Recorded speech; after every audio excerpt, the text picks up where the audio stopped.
अस्सलाम वालेकुम हाज़रीन ऐं नाज़रीन। ड्रामा सीरियल गुलाम सैन जी वरी अपडेट्स तव्हां शेयर कंदा हलूं। दोस्तों अॼु राति गुलाम सैन जी एपिसोड ईंदी ऐं मां ॿुधाईंदो हलां दोस्तों त हाणे गुलाम सैन ड्रामे में गुलाम सैन पाण वॾो क़दम खणंदो सिदरा जे लाइ। उहो उनजे इश्क में पूरो गिरफ़्तार थी चुको आहे। सिदरा बि सफ़ा उन लाइ मरे थी ऐं जमीला न्यापा जॾहिं वञी ॾींदी सिदरा जा गुलाम सैन खे, गुलाम सैन सिधी ॻाल्हि कंदो, चाचो मूंखे इन शइ खां परे रोके थो ऐं मां मजबूर आहियां, मां छा कयां। हू चवंदी सिदरा चयो आहे त को न को तोखे क़दम खणणो पवंदो।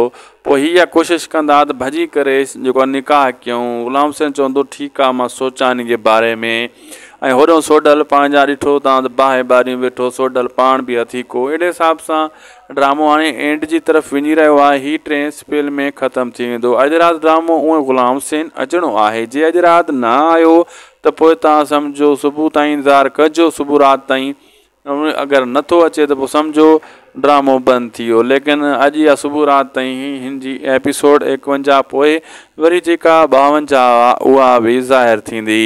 ऐं इन खां पोइ दोस्तों मां ॿुधाईंदो हलां मुड़ुसु माण्हू ड्रामो ऐं हड़ई हिकु जहिड़ा, इहे ॿई KTN वारनि जा ड्रामा आहिनि। इहे तमामु जल्द KTN ते निशर कया वेंदा ऐं KTN चैनल ते ऑन एयर थींदा ऐं रिलीज़ कया वेंदा तमामु जल्द जनवरी में। वीडियो पुॼाणी ते सब्सक्राइब ज़रूरु कंदा।